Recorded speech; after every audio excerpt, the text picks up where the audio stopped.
1절에 보면 여호수아가 죽은 후에 이스라엘 자손이 여호와께 여쭈어 이르되 우리 가운데 누가 먼저 올라가서 가나안 족속과 싸우리까? 하나님 앞에 기도하는 모습을 보게 됩니다.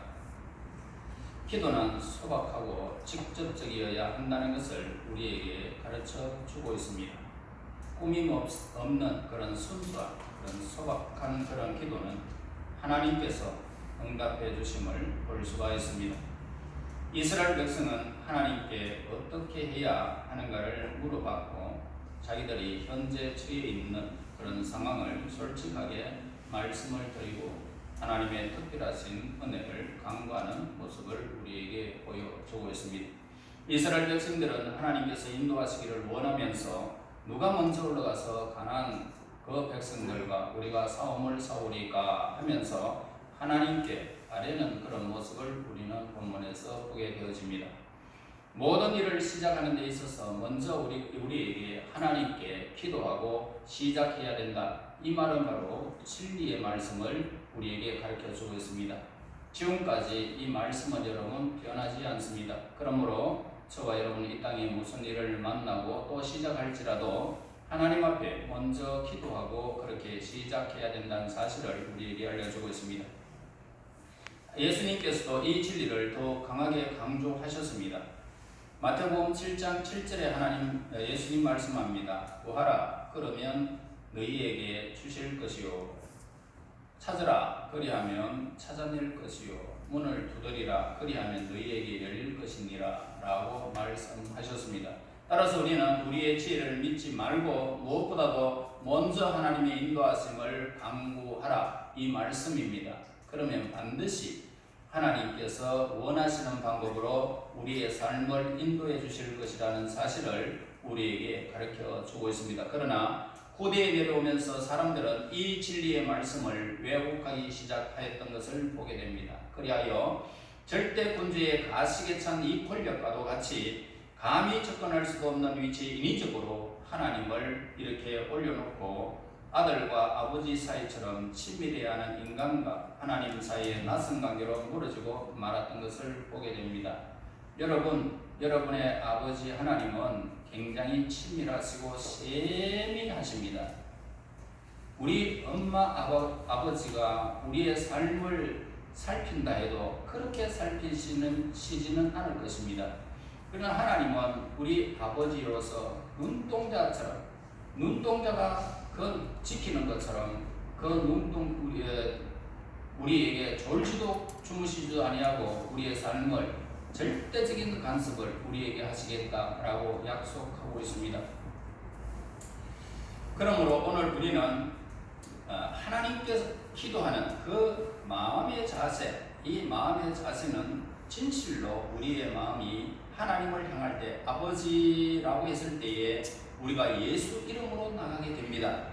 예수의 이름은 권세가 있습니다. 예수의 이름은 강구하는 능력이 있습니다. 예수 이름으로 무엇을 하든지 다 들으신다라고 말씀하셨습니다. 우리의 의지로 하나님께 나가는 것이 아니라 예수 이름으로 나갈 때에 오늘 우리는 예수님의 마음을 품게 되어지고 예수님이 내 안에 내가 예수님 안에 가게 됩니다. 그럴 때 오늘 우리의 마음은 어떻습니까? 예수님의 마음이 되겠죠. 예수님이 내 안에 계시기 때문에. 그래서 우리는 맑고 깨끗한 마음으로 하나님을 향하여 아버지라고 부를 수가 있습니다. 그때 아버지라고 했을 때에 우리의 모든 성정을 아시는 하나님이 여러분들의 필요를 이미 아시고 계시는 것입니다. 그럼에도 불구하고 우리에게 구체적으로 이야기하라고 하시는 것은 뭡니까? 믿음으로 행하라는 것입니다. 구체적으로 하는 이야기는 믿음으로 행하라는 사실을 우리에게 가르쳐주고 있습니다.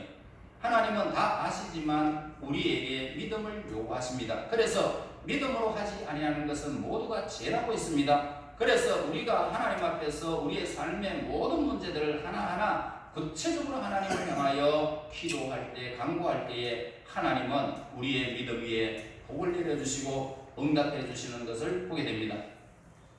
자, 우리 하나님 왜 우리에게 맑고 깨끗한 심령을 원하실까요? 하나님은 우리 마음속까지 뻔히 보시고 계시기 때문입니다. 아무리 그 기도가 짧고 더듬거리고 앞뒤가 맞지 않다 할지라도 기도하는 자의 마음 그 생의 어느 순간보다 엄숙하기 때문입니다. 이 세상의 어떠한 삶과 교화도 엄숙할 수는 없지만 하나님과 우리와의 관계에서 기도가 이루어지는 것은 굉장히 엄숙한 시간임을 우리에게 가르쳐 주는 것입니다. 믿음이라는 것은 뭡니까? 지적으로 높아지는 것이 결코 아닙니다. 따라서 이 지적으로서 믿음을 이해하려는 자는 결코 참신함을 가질 수가 없습니다. 우리가 성경을 많이 읽는다고 해서 믿음이 커지는 것은 결코 아닙니다. 물론 말씀 위에 우리의 믿음이 늘 세워지게 되기를 원합니다. 그런데 우리 하나님께서 오늘 우리에게 참신함을 가질 수가 있는 것은 뭐냐? 세상의 이성적 지식으로는 어느 누구도 새롭게 우리의 심령이 태어날 수는 없습니다. 그러므로 어린이와 같은 심령으로 하나님과 끊임없이 하나님과 마음의 대화를 나누면서 사는 자의 삶은 어떨까요? 거룩한 삶이다 라고 합니다. 그러면서 하나님은 말씀합니다. 내가 거룩하니 너희도 거룩하라. 내가 거룩하니 너희도 거룩하라. 다시 말해서 하나님과 아름다운 관계와 대화를 이루라는 사실을 우리에게 가르쳐 주는 것입니다. 사람의 말은 뭡니까? 본뜻을 충분하게 전할 수 없을 뿐 아니라 조리에 맞지 않을 수도 있고 불완전하고 어설프게 들리는 경우도 있지만은 영적 체험은 말 그대로 영적으로 이해하는 것이고 이 세상에서는 경험할 수 없는 영원한 세계로 우리의 마음을 성화시켜 나가게 되어지는 것입니다. 마음으로 하나님의 따뜻하신 인자심을 느낄 수가 없다면 하나님과 마주 대하여 이야기를 할 수가 없다는 것입니다.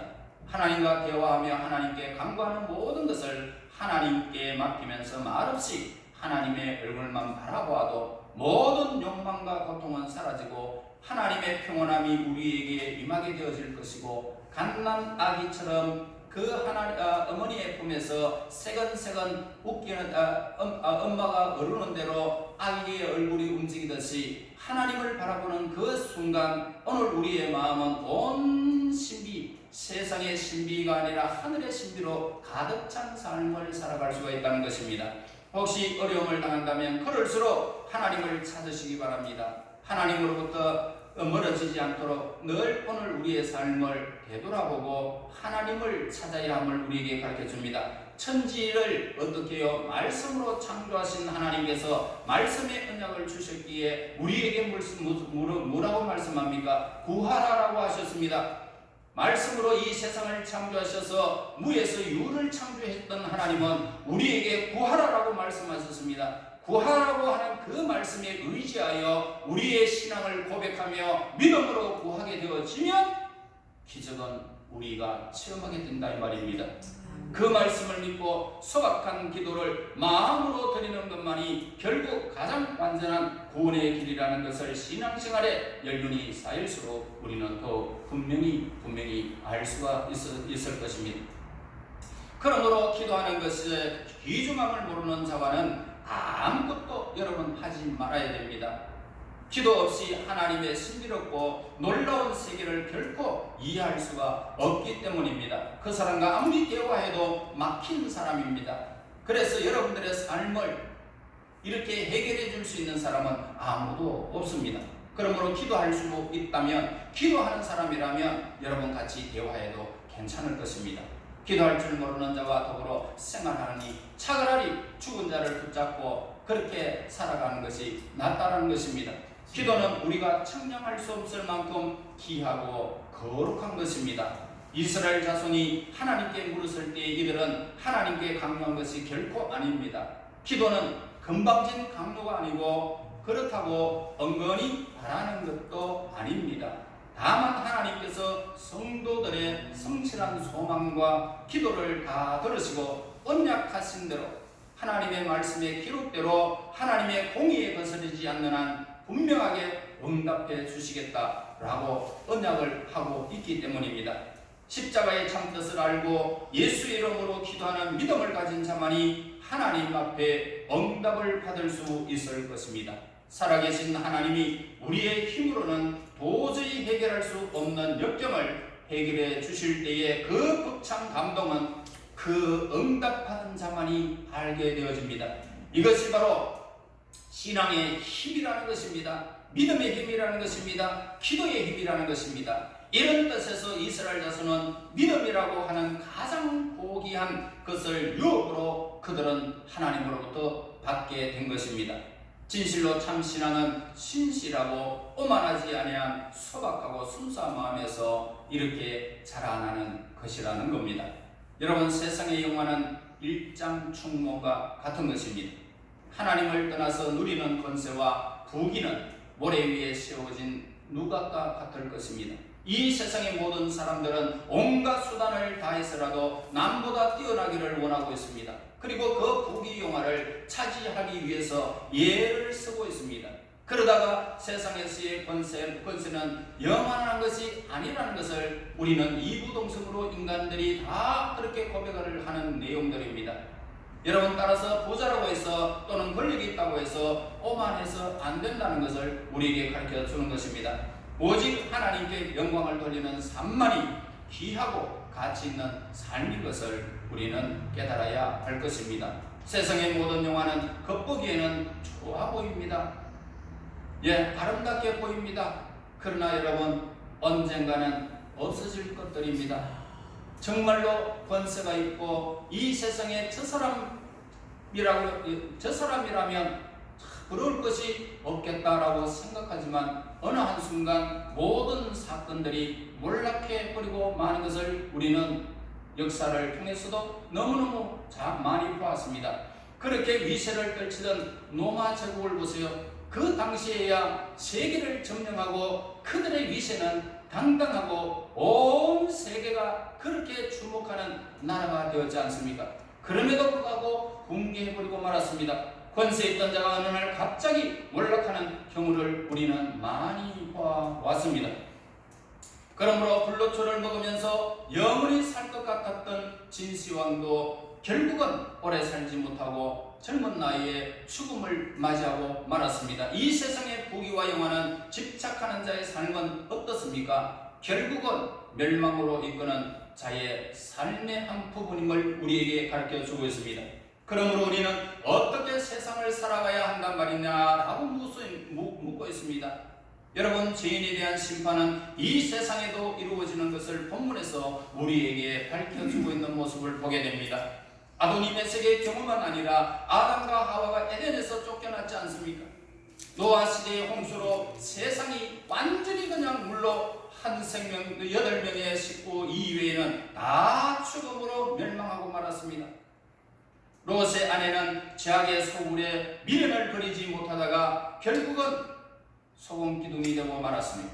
하나님의 권능을 모독한 엘리사의 종 게하시는 나병에 걸려서 이 세상에서 소외된 인생으로 남은 생애를 살아갔던 것을 보게 됩니다.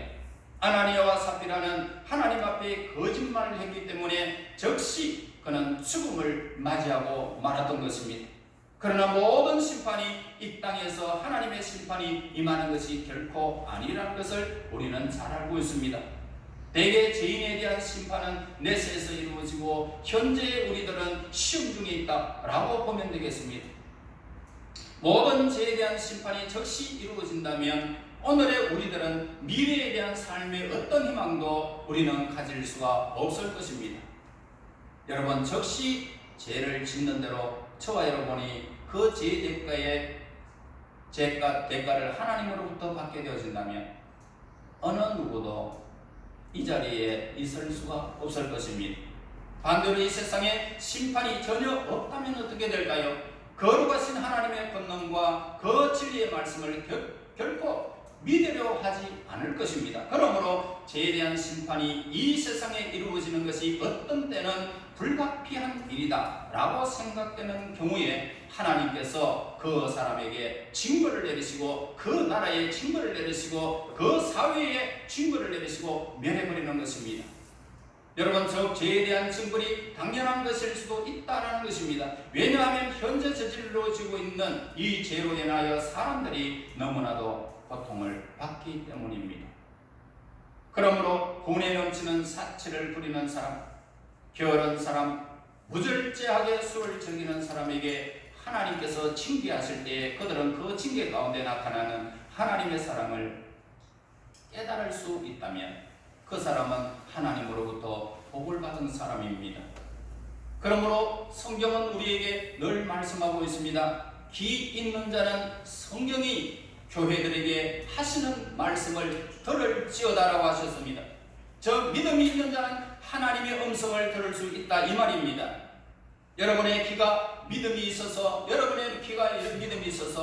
여러분들이 이 말씀이 들려지고 여러분 마음에 새겨지는 기적의 사람, 거룩한 사람, 하나님의 사람, 천지를 창조한 하나님의 메시지가 여러분의 삶 속에서 구체화되어지는 능력이 여러분 삶 속에 임하기를 예수님 이름으로 축원합니다.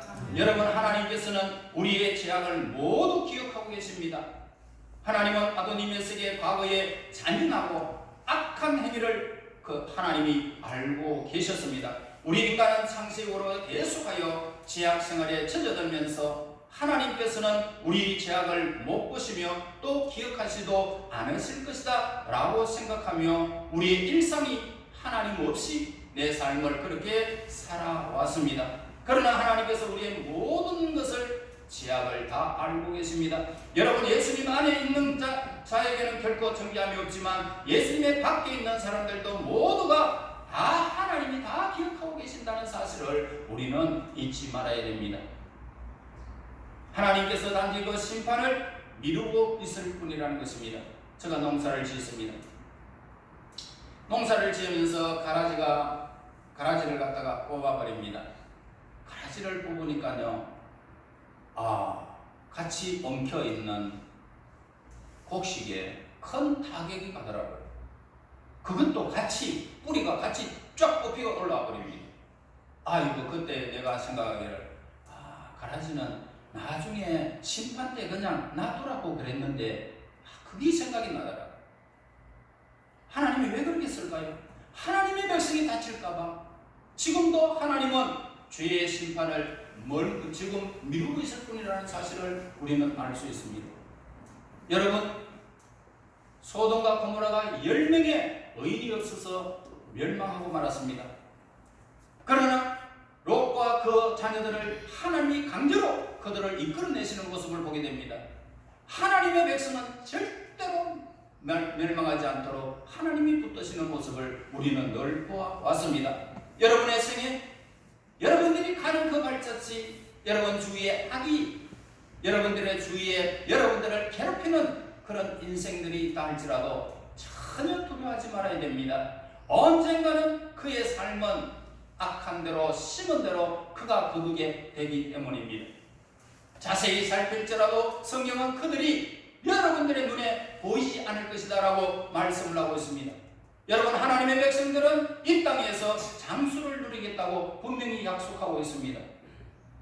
여러분, 이 말씀의 주인공이 되었으면 좋겠습니다. 하나님께서는 단지 그 심판을 미루고 있을 뿐이라는 사실을 보게 됩니다. 언젠가 때가 되면 우리가 행한 그대로 하나님께서 되돌려 주실 것이라는 것입니다. 죄의 사성은 뭡니까? 죄의 값은 사망이라는 것입니다. 그러므로 죄는 고통을 부를 뿐입니다. 우리가 이웃에게 괴로움을 주었다면 이제 곧 괴로움이 우리에게 돌아오게 될 것입니다. 물론 죄에 대한 심판이 어느 때 어느 정도 임할는지 우리는 알 수가 없습니다. 내가 이웃에게 내가 더 이상 손해를 보지 않고 내가 이득을 보면서 이웃의 것을 취했다면 여러분들의 것이 그 다른 사람에게 옮겨간다는 사실도 잊어서는 안 될 것입니다. 만약에 그 사람들의 악한 행동을 통하여 내가 손해를 보았다면 그 사람은 즐거울 것입니다. 그러나 그 즐거움이 내게로 다시 돌아온다는 사실을 여러분 잊지 말아야 됩니다. 그러나 죄값은 반드시 치러야 하고 엄청난 두려움이 항상 마음에 있다라는 것을 기억해야 됩니다. 갈라디아서 6장 7절에 스스로 속이지 말라. 하나님은 업신여김을 받지 아니하시나니 사람이 무엇을 심든지 그대로 거두리라. 그리고 스스로 진실하게 믿는 마음으로 하나님의 임재하심을 깨달을 수 있어야 됩니다. 그런데 이러한 하나님의 역사를 어떤 사람들이 또한 어떻게 깨달을 수 있을까? 진실한 믿음이 있는 선한 사람들의 삶은 작은 부분에 이르기까지 하나님의 손길을 느끼면서 살아가지만은 아도니 메섹과 같이 죄악 가운데 젖어서 사는 사람들의 경우는 전혀 그렇지 않다는 것입니다. 결국에는 이들도 어쩔 수 없이 하나님의 임재하심을 깨달을 수밖에 없게 되지만 자기들에게는 너무나도 큰 공포를 주며 경악할 수밖에 없는 하나님의 심판을 어떻게 해서라도 잊어버리려고 발버둥칠 따름이라는 것입니다. 왜냐하면 하나님은 자기들의 적이고 자기를 사로잡아 장차 자신의 죄값에 대한 심판할 것이라는 것을 이들은 스스로 잘 알고 있기 때문입니다. 분명 본문을 통해서 우리는 이웃에게 악하게 대하거나 그들을 슬프게 해서는 안 된다는 교훈을 우리에게 주고 있습니다. 이웃을 사랑하는 진실된 믿음이 있는 자는 결코 마음이 차가울 수가 없는 것입니다. 또한 이웃의 등을 돌리는 자는 이웃에게는 물론 하나님으로부터 어떤 사랑도 그는 받지 못하게 될 것입니다. 이 말은 귀로 받아들일 것이 아니라 마음에 기억해 두어서 늘 생각해야 할 그런 문제라는 것을 우리에게 가르쳐 줍니다. 앞으로 여러분 닥쳐올 하나님의 진노를 피하기 위해서라도 우리는 항상 이웃을 사랑하는데 힘을 써야 할 것입니다. 하나님께서는 때때로 징계하실 것을 참으시고 심판을 훗날로 미루기도 하는 것입니다. 그래서 우리는 오래전부터 죄를 범해왔으면서도 이를 한치의 뉘우침도 없이 우리의 삶을 되풀이하고 있습니다. 그러고도 전혀 끊임낌 없이 하나님께서 우리의 못된 행위를 보지 못하거나 이미 잊으셨다는 착각 속에 빠져서 삶을 살아가고 있는 우리의 모습을 보게 됩니다. 그러나 우리 하나님께서는 내가 너에게 행한 그대로 내가 갚으리라 라고 하는 사실을 우리는 기억해야 할 것입니다. 온갖 고초를 겪으면서 지내왔던 지난날의 우리의 삶은 이 진리를 분명하게 전개해주고 있을 것입니다. 여러분, 하나님께서 징계를 미루심으로 인하여 믿지 않는 자들은 하나님의 섭리를 허무맹랑한 것으로 겁없이 외치기도 하는 것입니다. 시편 73편 2절에 나는 그의 넘어질 뻔하였고 나의 걸음이 미끄러질 뻔하였으니 다윗은 시험에 빠질 뻔했다고 고백하고 있습니다. 에레미야는 절박한 심령으로 여호와여 내가 주와 변론할 때에 주께서 이루시나이다. 그러나 내가 주께 질문하옵나니 악한 자의 길이 형통하며 반역한 자가 다 평온함을 무슨 까닭입니까? 라고 그렇게 하나님께 묻고 있습니다. 여러분, 순교자들은 죽음을 눈앞에 두면서 주여 얼마나 이 고통을 기다려야 합니까? 하면서 부르짖기도 하였습니다. 여러분, 이와 같이 하나님께서 심판을 뒤로 미루심으로 해서 고통받는 사람이 있는 반면에 한편으로는 심판이 뒤로 미루어짐을 통해서 이득을 보는 사람들도 있습니다. 본문의 아도니 메섹이 바로 그러한 사람입니다. 그는 오랫동안 하나님의 심판을 받지 않았습니다. 그리하여 영원토록 하나님의 징계를 받지 않을 것이라고 그렇게 생각하며 그의 권세를 남용하고 있었습니다. 그러나 이러한 삶은 계시록 18장 7절에 나는 여왕으로 앉은 자요 가부가 아니라 결단코 애통함을 당하지 아니하리라. 그러면서 교만한 자의 삶은 결국 애통함을 당하고 마는 것을 우리에게 성경은 가르쳐주고 있습니다. 그러면 왜 하나님께서 징계를 뒤로 미루시는 것일까? 이 세상에 죄인으로 가득 차 있다 하더라도 하나님께서는 신실하고 경건한 믿음을 가진 자들을 위해서 심판을 미루시는 것입니다. 하나님께서는 어인 10명을 위해서라도 소돔을 멸하지 않는다고 분명히 말씀하셨습니다.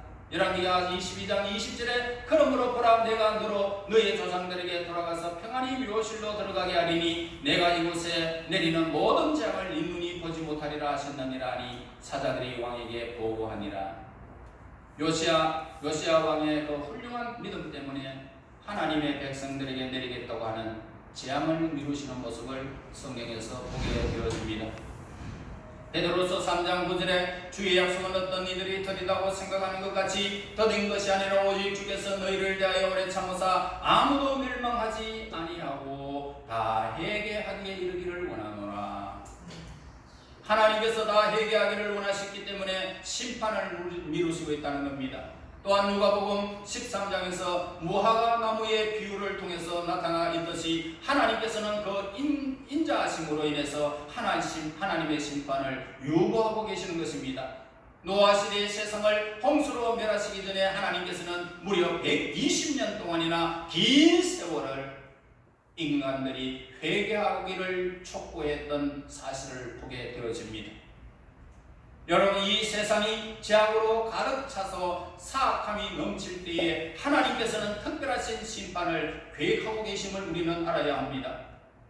그래서 하나님께서 아브라함의 시대에 가나안을 멸하지 않으시고 이스라엘 백성들이 애굽 땅에서 나올 때까지 아모리 족속에 대한 심판을 미루셨던 것을 보게 됩니다. 창세기 15장 16절에 네 자손 4대 만에 이 땅으로 돌아오리니 이는 아모리 족속의 죄악이 아직 가득 차지 아니함이니라 하시더라. 하나님께서는 죄가 찰 때까지 기다리시지만 그 때가 이르게 되어지면 하나님의 진노가 땅에 쏟아부어지게 될 때에 그 백성들은 정멸하는 것입니다. 사라지는 것입니다. 하나님의 심판은 무섭습니다. 우리는 말씀을 통해서 죄가 차서 하나님의 진노가 쏟아지기 전에 우리가 깨닫고 회개해야 함을 우리에게 가르쳐주고 있습니다. 우리는 말씀으로 돌아가야 됩니다. 우리의 삶을 진실되게 하나님의 손길 아래서 시작하고 거기에 머물러 있어야 할 것입니다. 여러분, 하나님의 심판의 시간은 지금도 다가오고 있습니다. 그 심판의 시간은 우리 하나님의 백성들에게는 얼마나 영광스러운 시간이 될 줄 모릅니다. 예수님이 공중에 임하실 것이고 그리고 천사들이 둘러리 있으며 찬양할 것이며 오늘 우리는 이 세상의 모든 더러운 것들을 벗어버리고 우리의 영과 육이 새롭게 변화되어 영원한 하나님의 사람으로 변화되어 우리는 들림을 받고 하나님의 영광의 나라에 예수님이 영접하는 그 나라에 우리는 들어가게 될 것입니다. 그날까지 하나님은 우리를 위하여 심판을 유보하고 계십니다. 저와 여러분, 그날이 언제일는지 우리는 알 수가 없습니다.